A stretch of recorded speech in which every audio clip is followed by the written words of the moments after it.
Hello and welcome to this week's episode of Keeping Up with the Windsors live stream. Hello, Rachel. Hello. Happy Thanksgiving to all of our American followers for tomorrow. Yeah. We want to wish you all a happy Turkey Day, or if you're vegetarian, whatever else you eat.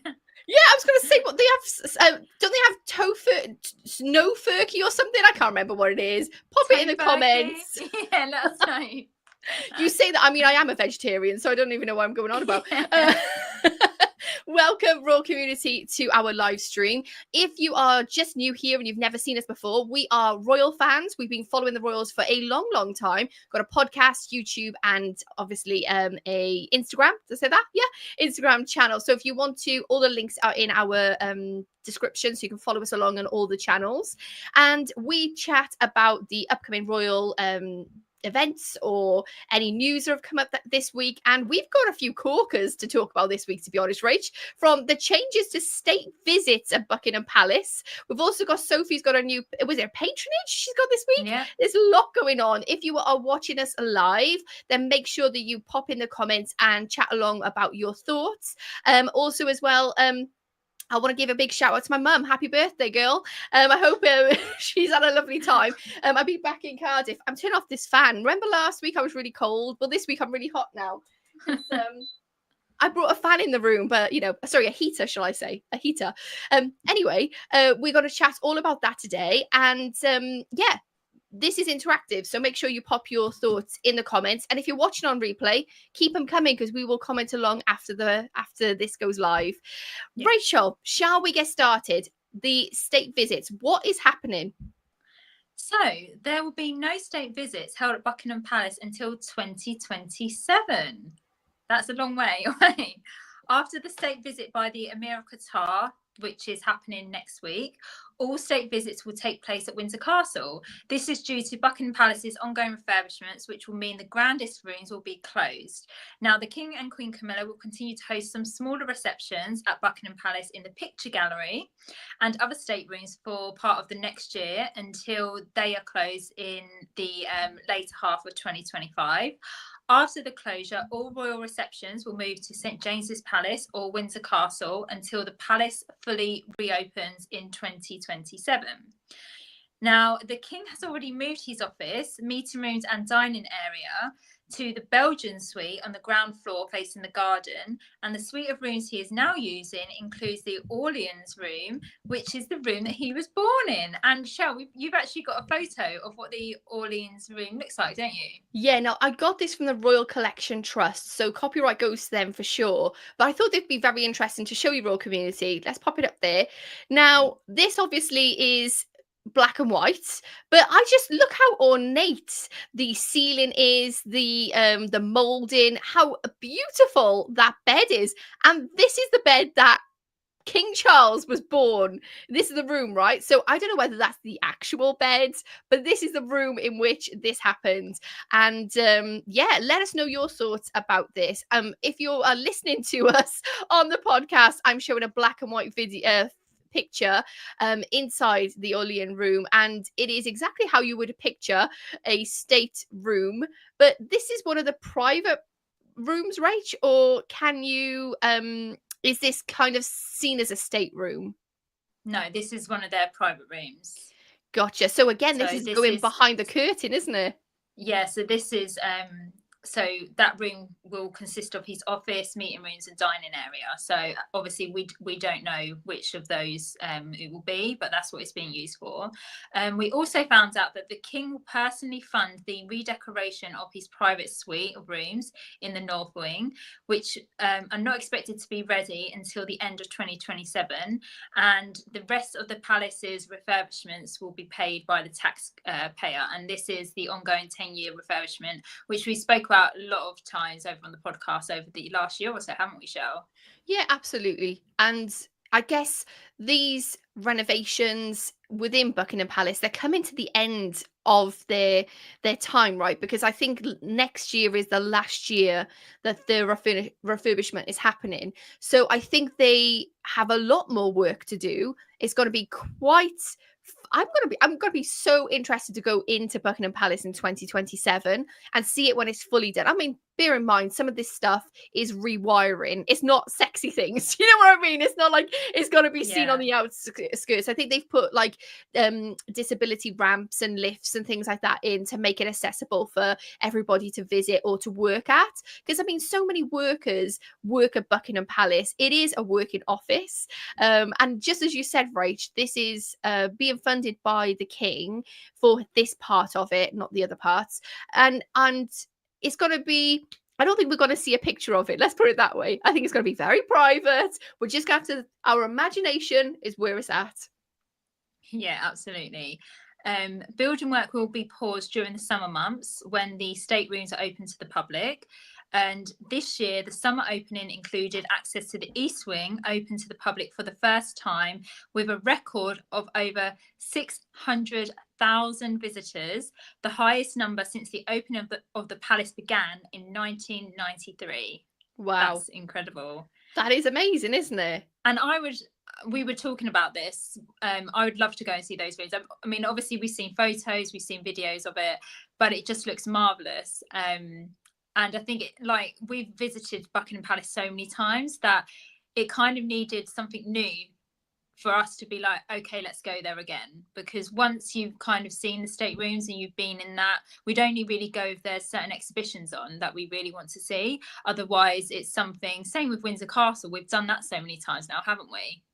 Yeah, I mean, we're spoiled for choice, royal community, in that sense. You know, we do go to these palaces because we love it, but we do go a lot, which means that there needs to be something added extra, or like Rach said, you know, an exhibition that sparks our interest in order for us to go. And I will say, most of those exhibitions that do spark our interest are to do with costumes, wardrobe, or to do with jewelry. So just a big shout out to everybody doing the upcoming exhibitions at any of the royal palaces. We need more wardrobe and jewels for sure. Yeah, I mean, we still haven't visited Balmoral. That's definitely on the list to do one day. And also I would love to do Highgrove, even just the gardens, because they look so beautiful, the gardens do. Which you can go again in it's open. And I've seen people going recently and they're doing like a Christmas afternoon tea. I'm like, hello, I need a bit of that. Rach, we need to get on this. I know. A Christmas afternoon tea at Highgrove. Yes, please. The thing is, for us, like, it's, you know, it's quite a way, isn't it, to get to these palaces. I mean, Windsor and Buckingham Palace, they're quite easy, they're quite accessible, but the other two, it would take more than a few hours for us to get to. That's why we haven't gone there. So definitely, I can hear the royal community, our international royal community, going, it would take us a 10-hour flight. Yeah, but yeah, I thought this was really interesting because we've got the state visit next week of the Emir of Qatar, and we also found out that Catherine, it's been confirmed, will take part in some of the events, but she will not be attending the state banquet, which is going to be taking place next Tuesday evening. So I think they've done that because once that day hits, everyone's going to be like, oh, what's Catherine going to be wearing? What tiara is she going to wear? Yeah. But I think we'll see, obviously, the King and Queen Camilla. I'm hoping for Sophie. I think the Duchess of Gloucester will probably go. So hopefully we still get to see some beautiful jewellery and just obviously not Catherine. And the Duchess of Gloucester wore a magnificent tiara last time.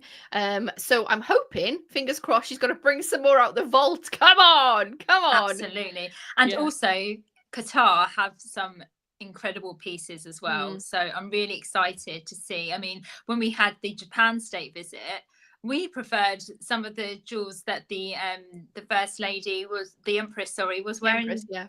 Wasn't she? Didn't we? We preferred some of that to what our royals were wearing. So yeah, it's lovely to see what comes out of all the vaults within the royal sphere. The royal bring house. it on. Even, I mean, what was the king wearing last week? Was he wearing breeches? Was he wearing Yeah, it Yeah, was. Yeah. even that, just bring on a bit more flair. Do you know what I mean? It's the pomp and pageantry in the ceremony. That's what we love as royal fans. Like that's what we want to see, isn't Yeah. it? I think as well, it's telling, especially with the Princess of Wales not going to certain parts of these engagements, shall we say, because a state visit, it's a lot. It really is. It's very taxing. And what I mean by that is you are constantly meeting people. You're on your feet. You are then getting dressed and even just going out on a night out is quite like, oh, should I go? I mean, you could tell that I'm showing my 40-year-old age now, but yeah, it's a lot. So I applaud her for showing up to parts of things, and I think we'll really enjoy seeing her even in those little tasters Yeah. of the beginnings of the state visit. I Yeah, also because love it, Rachel, when they bring out all of the like pieces from the different countries and how they've like the culture is like how do I want to put it? Like the respect of each of the cultures, and they look at like the books or what the things that have been written back and forth to each country. I just love that part of it. So I think that's what the Princess of Wales will be taking part in, right? yeah, so on the Tuesday morning, we'll have the official welcome, and that's when you'll see them at Horse Guards. And there's normally a lunch, and then what you just said, that happens. I think that's before the lunch. So I'm guessing William will probably stay for the state banquet, and Catherine will go back home to Windsor to you never know, she might be on the school run that day. That's why she's had to go back early. You never know. Yeah, you never know. So we'll definitely obviously be talking about that next week, the whole state visit. So Yeah. that's something to look forward to, isn't it? And I'm so excited, like you said, diamonds, just the best of the best. Like even just the speeches. I love it all. I just love it all. Yeah, you know the king's going to bring out some Arabic, right? Of course, bring it on. Brilliant. Let's move on to the Duchess of Edinburgh. She has been announced as the new royal patron of global children's charity Plan International UK. Now, this patronage was previously held by Prince Philip, and Sophie visited the Chad-Sudan border last month to witness firsthand the impact of conflict. So great that Sophie's got another patronage. Yeah. Great that it's been one that's was already held by another member of the royal family. Yeah. And yeah, just I'm loving all the Sophie content. There's just been so much lately on the royal socials. We've been wanting this for such a long time, and I'm glad that now it's finally happening, because they just need to, any engagement, just put it on there. Like just put everything on there. That's what we want to see. And the work is so important as well, that it just makes sense for everything. I mean, where's Anne? That's, we always gripe, no Sophie, no Edward, but come on, where's Anne? Just because she doesn't do the sexy engagements don't mean she's not putting in like three jobs a day, three engagements a day. Yeah, exactly. I know. I think again this really fits in with the work of Sophie, and I can really see a lot of really great engagements happening in the future with Plan, and yeah, looking forward to it. And I agree with you. It's been so lovely to see her on the socials, really in the center of it. But I also think that's probably because Queen Camilla has been ill, and they've taken off engagements again. So it could possibly be that they've switched around some of the socials to focus on Sophie, which I'm like, why can't we have everyone? I don't know whether that's the case. I'm saying it, but And you know what, you mentioning Queen Camilla, I was a bit annoyed about the fact that some of her engagements had been cancelled, because if she was ill, she shouldn't. I felt like, and I was talking to someone else about this, I feel like she should have just not done royal engagements for a while and just held them off, instead of coming back and then doing a certain one or two and then going away again.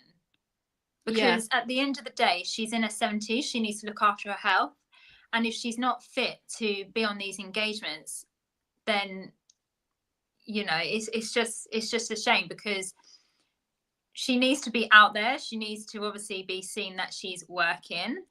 we probably know that behind the scenes, when she is at home and she's not doing her official royal duties in front of people, that she's doing work behind the scenes, exactly like what Catherine's been doing with her early years initiative. We've been seeing in the royal diary that Catherine's been at Windsor Castle, or it will say in a type of meeting, but we never actually see Catherine. And I'm guessing that's what Queen Camilla does as well. But if she's not fit to be back to work, then just stay off and recuperate and just come back when you're ready. I think there's a lot of pressure on them actually, Rach. I think there's a lot riding on them showing up. You know, there's a lot of people that have put so much work in behind the scenes to make sure that the engagements run right. Also, then any missed engagements also then need to be reorganized, and maybe that can't happen all the time. So maybe I don't know this for sure, maybe she did push herself a bit too quickly in order to come back because of those reasons, when actually she should have just stayed and, like you said, recuperated a little bit longer. It's hard to know because we don't know the ins and outs of her condition, and I'm guessing from the doctor's orders she was fit to go out, and then obviously nope. But then I've had that before with a chest infection, where you think you're all good and then all of a sudden you've worked yourself too hard that you go backwards a little bit. So it could possibly be something like that. But yeah, it is frustrating. It really is, especially because we think that she's okay and she's all good, and then there's that nope, she's pressing pause again, and obviously it's her prerogative. But like you said, it's worrying. You just want her to be completely healed rather than maybe possibly rushing back quicker than she should have. But again, possibly, we don't know. It's hard, isn't it? It's hard when we talk about anything medical because we only get a certain amount of information that we can work with. So fingers crossed, hopefully she's at home resting. And remember, Ray, she's just gone through a grief. Like, she's lost Beth.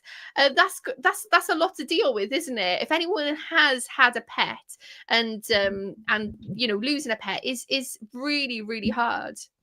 Yeah, exactly. Yeah. Shall we move on to William looking hot in his military, his military uniform? Yes, we shall. So he was visiting the 1st Battalion Welsh Guards at Salisbury Plain training area in Wiltshire, and yeah, it's he is the role.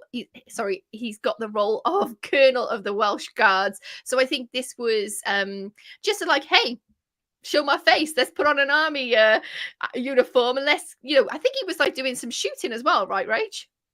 Well, it's because as well the Welsh Guards were on